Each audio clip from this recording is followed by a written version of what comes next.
Hello friends, welcome back to our channel.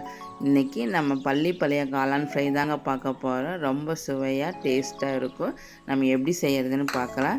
இன்னும் நம்ம சேனலை சப்ஸ்கிரைப் பண்ணாதவங்க சப்ஸ்கிரைப் பண்ணுங்கள். அப்போ தான் நான் போடுற வீடியோ உங்களுக்கு நோட்டிஃபிகேஷனாக வந்து சேரும். வாங்க நம்ம வீடியோக்குள்ளே போகலாம்.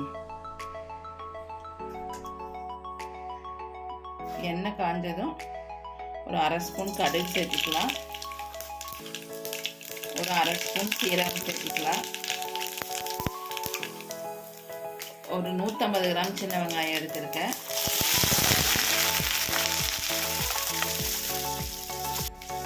அப்புறம் வரமிளகா வந்து ஒரு 6-7 வரமிளகா வந்து விதையெல்லாம் எடுத்துட்டு வெறும் மிளகா மட்டும்தான் சேர்த்திருக்கேன்.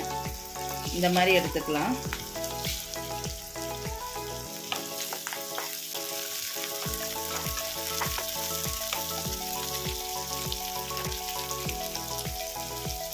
வெங்காயம் வணங்கிறதுக்கு லைட்டாக உப்பு சேர்த்துக்கலாம். வெங்காயம் வரமிளகாயெல்லாம் நல்லா வணங்கிடுச்சுங்க. ஒரே ஒரு ஸ்பூன் இஞ்சி பூண்டு பேஸ்ட் சேர்த்து அதையும் நல்லா வணக்கிடலாம்.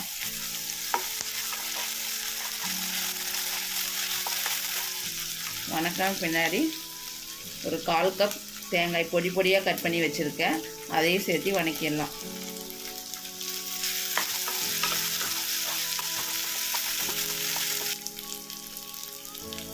அரை ஸ்பூன் மஞ்சள் தூள் சேர்த்திக்கலாம்.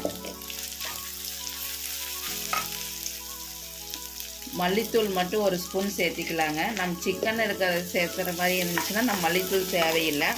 நம்ம காளானுங்கிறதுனால ஒரு ஸ்பூன் மட்டும் மல்லித்தூள் சேர்த்திக்கலாம். கொஞ்சம் அந்த ஃப்ளேவர் கிடைக்கும், டேஸ்ட்டாகவும் இருக்குது. அதுக்காகத்தான் ஒரு ஸ்பூன் மட்டும் மல்லித்தூள். வேறு எந்த மசாலாவும் சேர்த்த வேண்டாம். வெங்காயம் வரமிளகாய் இதெல்லாம் நல்லா வணங்கின பின்னாடி நான் ஒரு 250 கிராம் காளான் எடுத்திருக்கேன். அதையும் போட்டு நல்லா வணக்கிடலாம். ஃபஸ்ட்டு தண்ணியை சேர்த்த வேண்டாம். காளான்லேயே கொஞ்சம் தண்ணி விடும். கொஞ்சம் நேரம் கழித்து சேர்த்திக்கலாம். உங்களுக்கு ட்ரையாக வேணும்னா தண்ணி சேர்த்தவே வேண்டாம், இதவே வணக்கிக்கலாம்.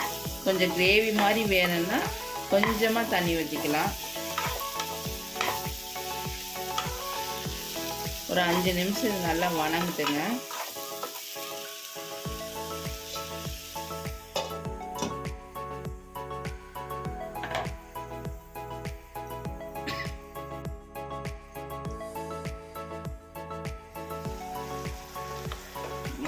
தண்ணியே சேர்த்தவே இல்லை.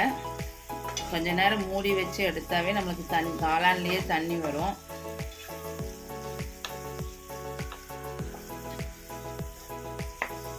ஒரு 5 நிமிஷத்துக்கு ஒருக்கா கிளறி விட்டு வேக வச்சுருங்க. உங்களுக்கு கிரேவியாக வேணும்னா மட்டும் தண்ணி விட்டுக்குங்க, இல்லைன்னா இந்த மாதிரியே போதும்.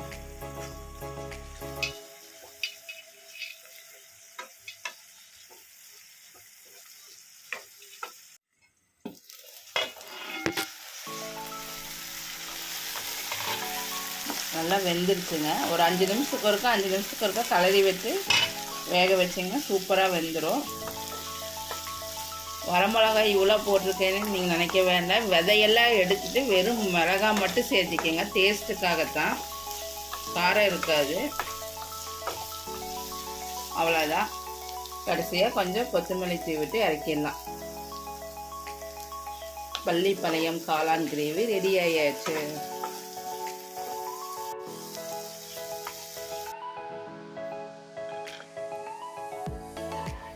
நான் கொஞ்சம் ட்ரையாக பண்ணியிருக்கேங்க. உங்களுக்கு கிரேவியாக வேணும்னா கொஞ்சம் தண்ணி ஊற்றி கிரேவியாட்ட வச்சுக்கலாம்.